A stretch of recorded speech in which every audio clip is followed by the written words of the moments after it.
जय हो बजरंगबली की रक्षा करो भगवान, जय हो बजरंगबली की, बजरंगबली की जय।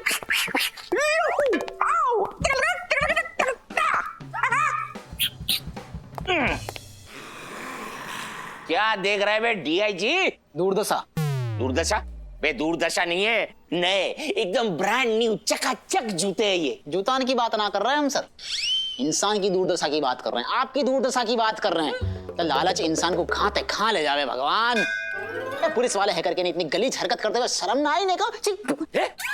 क्या बकवास कर रहा है बे तू? ना चलो कोई बात ना है, वैसे भी मंदिर तो जाओ ना हो आप, जूतान के चक्कर में ही सही मंदिर को चक्कर तो लगाओ। तू क्या बोलना क्या चाहता है तू कि ये जूते मैं मंदिर से चुरा के लाया हूँ? अगर इंसान के चेहरा की लानत पे बाकी औकात मैच ना करे ना सर, सच्चाई अपने आप सामने आ जावे।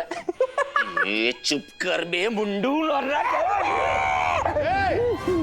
ये क्या चकल्लस चल रही है भाई?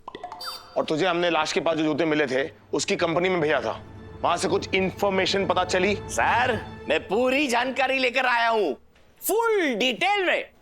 ये जूते बनाने वाली कंपनी से पता चला है कि मार्केट रिसर्च की वजह से उन्होंने इस पैटर्न के सिर्फ 500 जोड़ी जूते ही बनाए थे। जूते फ्लॉप हो गए, बिके नहीं, तो उन्होंने ये पैटर्न के जूते बनाने ही बंद कर दिए सर। ये तो अच्छी खबर है बॉस। इसका मतलब कम जूते बने हैं तो कम जगह पे सप्लाई भी होंगे। करेक्ट सर, सिर्फ 12 दुकानों में। मैंने कहा ना सर, मैं पूरी डिटेल निकाल कर लाया हूं। ये रही वो 12 दुकानों की लिस्ट, ये रही।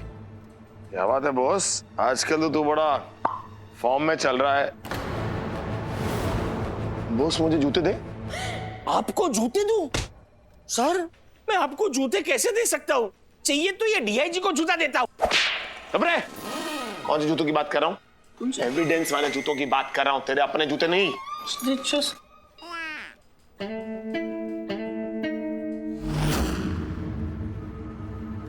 अब तो ये केस सॉल्व करना और भी आसान है। वो कैसे सर? ध्यान से देखो तुम दोनों, एक जूता दूसरे जूते से ज्यादा घिसा हुआ है। इसका मतलब जिसके भी ये जूते हैं वो एक पैर से छोटा है। अब तो हमारे लिए और भी आसान है उसे ढूंढना। एक काम करो, ये लिस्ट लो और दुकानों पे जाओ, और दुकानों पे जाने के बाद पता करो कि ऐसा कौन आदमी है जो एक पैर से छोटा है और जिसने इस पैटर्न के जूते खरीदे हैं। लाओ दो sir. It's my order. Yes sir. Mundu उठा उठा।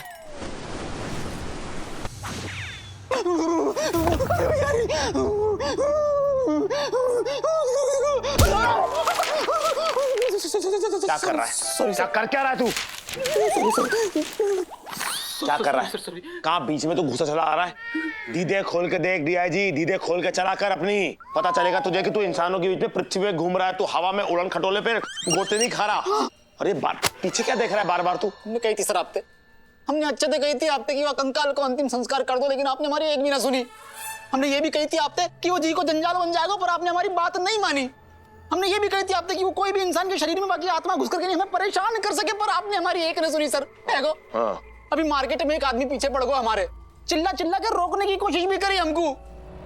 हम सही बता रहे हैं सर, वो आदमी के अंदर जरूर वह कंकाल की आत्मा घुस गई है सर। हो गई खत्म तेरी भूत खता है?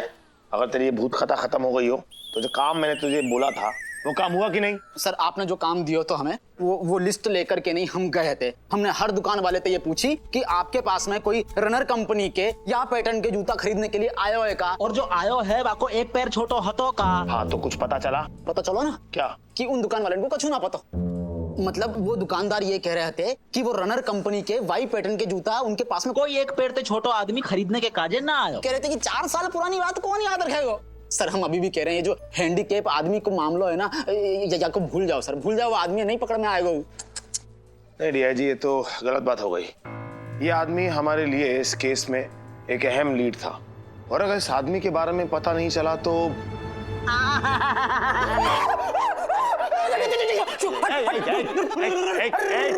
क्या हो रहा है? क्या कर रहा है? बकरी चला रहा है हेडक्वार्टर में? यही है तो सर, यही वो आदमी है, मार्केट से हमारा पीछा कर रहा है सर। यहाँ तक पहुंच गो, दाढ़ी को देखो, शक्ल देखो याकी, वह कंकाल की आत्मा घुसी पड़ी है यहाँ में। देखो दानव जैसा लग रहा है, हैवान लग रहा है, देखो भूत है।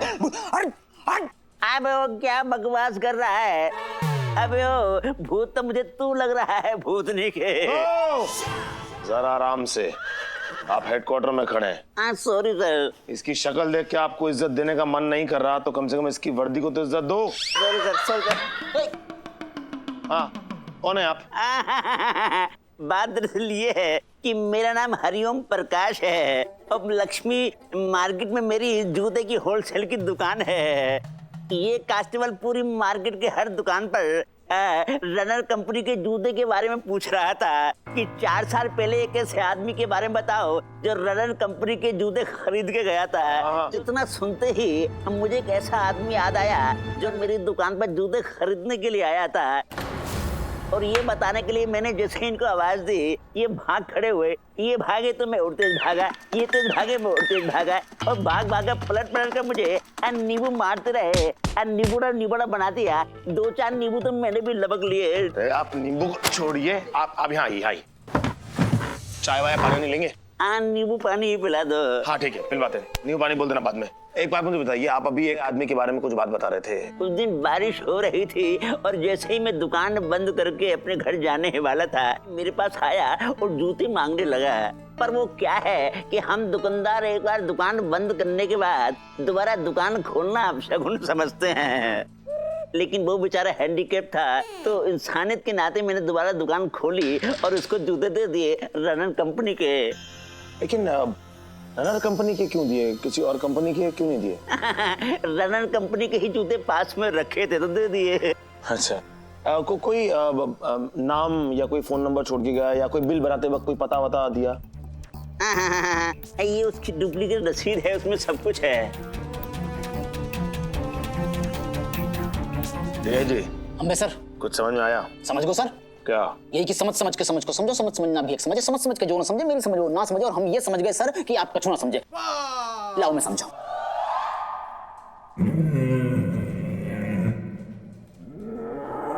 गाड़ी निकालू ना? हाँ तो वो मैं पहले ही समझ गया तो। Thank you. मैं भी समझ गया। और मैं भी समझ गया।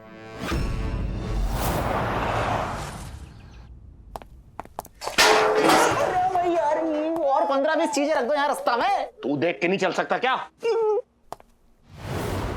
Room number 10।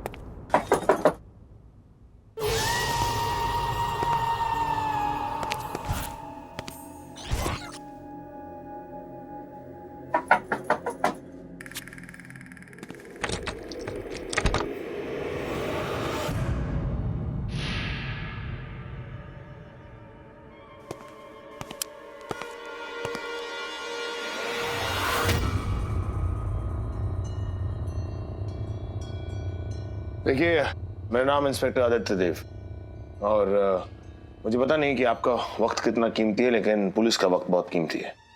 इसलिए मैं चाहता हूं कि बिना कोई वक्त ज़ाया किए जो आपसे पूछना आप उसका जवाब दें। अंदर आइए ना सर। चल। जी, मेरा नाम मनोहर है और ये सच है कि मैंने 4 साल पहले बरसात की रात में ये जूते एक दुकान से लिए थे। एक दिन मेरे घर में एक अजीबोगरीब तरह से चोरी हुई। घर के सामान के साथ मेरे वो जूते भी चोरी हो गए थे। आपने अभी कहा कि अजीबोगरीब तरह से चोरी, उसका मतलब नहीं समझा मैं। जी, समझ में तो मुझे भी नहीं आया। घर के दरवाजे बंद, खिड़कियों पे ग्रिल लगे हुए थे, घर में अंदर आने का कोई रास्ता नहीं था। फिर भी न जाने कौन कैसे घर के अंदर आया और मेरे घर के अंदर का सारा सामान लेके चला गया, साथ में जूते भी चोरी करके लेके गया। इस संदर्भ में मैंने यहाँ के पास के थाने में रिपोर्ट भी दर्ज करवाई है। आप चाहे तो वहाँ का रिकॉर्ड भी चेक कर सकते हैं। मैं नहीं, उसकी जरूरत नहीं है। मुझे आपकी बात पे भरोसा है। क्या है, हम तो पुलिस वाले हैं, हवा में झूठ सूंघ लेते हैं। और तुम अकेले नहीं हो। ऐसी चोरियां कई और लोगों के साथ हुई थी कुछ साल पहले। बिना दरवाजा तोड़े, बिना ताला तोड़े, पूरा का पूरा घर साफ। ऐसा है कैसे सके सर? आखिर कोई इतना गजब को कारनामा कर कैसे सके? आजा मेरे कान में बैठ जा, यहाँ बैठ के पूछ। मुझे भी समझ में नहीं आ रहा। ये पहली बार ऐसी पहेली है जिसने मुझे इतना उलझा दिया है। मैंने हर तरफ से सोच के देखा कि क्या ऐसा पॉसिबल है। मैं अभी तक ये नहीं समझ पा रहा हूं कि कौन है वो आदमी जो ऐसे कारनामे को अंजाम दे सकता है और क्या राज है उस बंद दरवाजे के पीछे।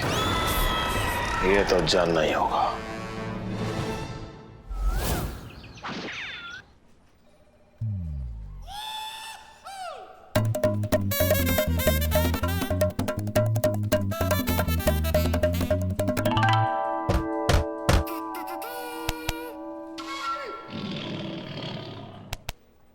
ये पक्का कारपेंटर है। दरवाजा ठीक करने आया ना? हाँ दादा, क्या हो गया? अबे आया जब से दरवाजे को ऐसा चिपक के खड़े लाए जैसे जिंदगी में पहली बार दरवाजा देख रहा है वो। जैन सर, आपने मुझे बुलाया? अरे भाई कंकाल वाले चैप्टर का क्या हुआ भाई? डीजीपी साहब का फोन पे फोन आता है, मेरे दिमाग का हुक्का सुलगा दिया उन्होंने। हर 10 मिनट में फोन करके मेरे को बोलता है कंकाल का केस का क्या हुआ, कंकाल का केस का क्या हुआ। हट, क्या बोलता है? सर मैं कह रहा था कि अरे तेरे को नहीं, उसको बोल रहा हूँ, कारपेंटर को। ए बाबा, क्या बोलता है, क्या करता है? जब से आया तब से दरवाजा खेल रहा दरवाजे से। देखो क्या है ना, ये आपका जो दरवाजा है ना, ये इसकी लकड़ी बारिश की वजह से फूल गई है, इसलिए जाम हो गया है। फूल गई है तो पिचकाना उसको। साहब ऐसा नहीं होता है, ये ना पूरा का पूरा दरवाजा ही चेंज करना पड़ेगा। आप टेंशन मत लो, ज्यादा टाइम नहीं लगेगा। मैं ना इस पूरे दरवाजे को फ्रेम के साथ निकालता हूँ और इसकी जगह पर सेम ऐसा दरवाजा फ्रेम के साथ आपको लगा कर दे दूंगा। थोड़ी देर में हो जाएगा।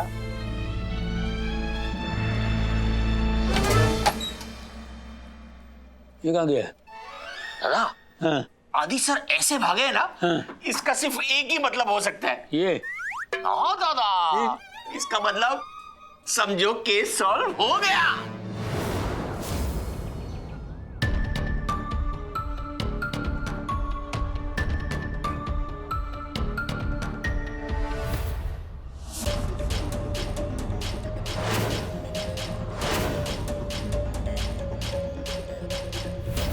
हाँ जी। इंस्पेक्टर आदित्य, आपका अंदाजा बिल्कुल सही है। ये दरवाजा पूरा का पूरा फ्रेम के साथ निकाला गया है। लेकिन ये बात आपकी नजर में पहले क्यों नहीं आई? शायद इसलिए क्योंकि मैं सोच भी नहीं सकता कि कमरे के अंदर जाने के लिए कोई दरवाजा पूरा का पूरा फ्रेम के साथ निकाल सकता है। लेकिन अब मुझे पूरा यकीन हो गया है। हवेली पुरानी है, इसलिए दरवाजा उखाड़ते वक्त दीवार में ये लगा प्लास्टर जगह जगह से निकल गया है और दरवाजा उखाड़ने वाले ने दरवाजा लगाने के टाइम इन प्लास्टरों को इस चालाकी से मैनेज किया है कि एक नजर में पकड़ना लगभग नामुमकिन है।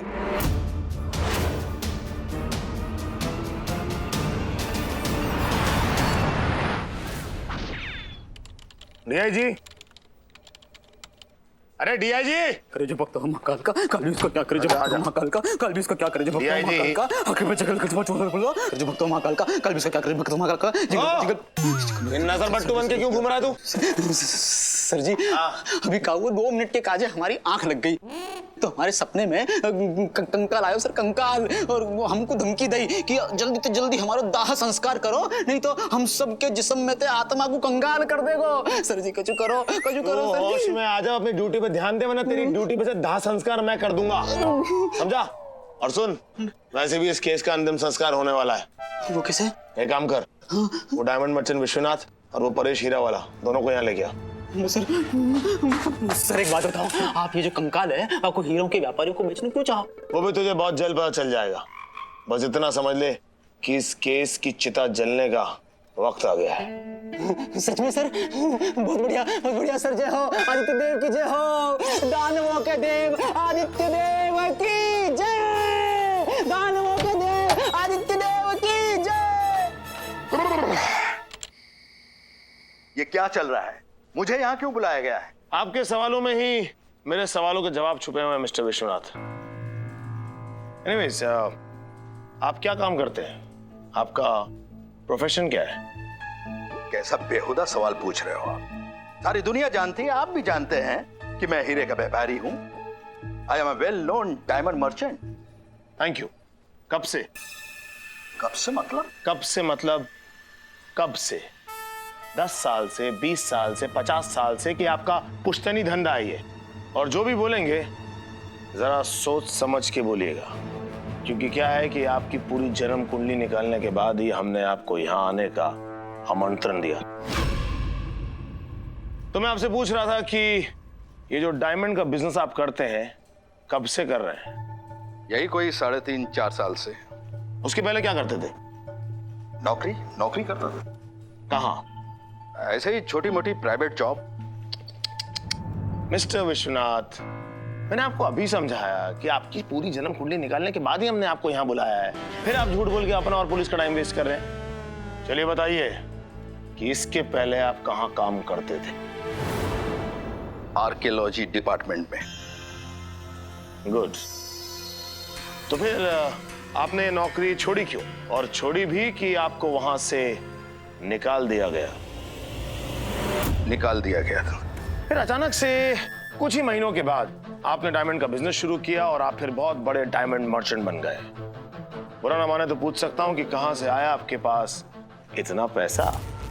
आपके सवाल बता रहे हैं कि आपको जवाब मालूम है इंस्पेक्टर आदित्य देव। जब आपको सब कुछ मालूम है तो ये तमाशा क्रिएट करने की क्या जरूरत है?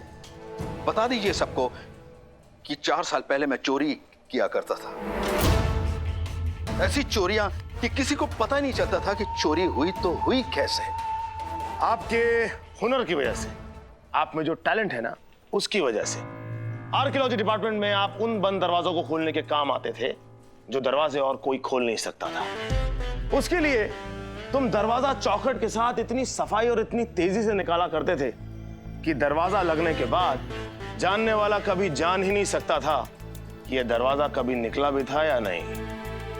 और नौकरी से निकल जाने के बाद तुमने अपने इस हुनर का फायदा उठाया और चोरियां करनी शुरू की। और लोग इस बात से हैरान थे कि जब दरवाजा अंदर से बंद था तो चोरी हुई कैसे।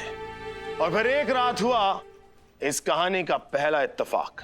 आप चोरी करने के लिए एक हवेली में घुसे जिसका एक कमरा 50 सालों से बंद था। आपको ऐसा लगा कि 50 सालों से बंद कमरे में कुछ तो खजाना मिलेगा, लेकिन अफसोस वहां आपको कुछ नहीं मिला।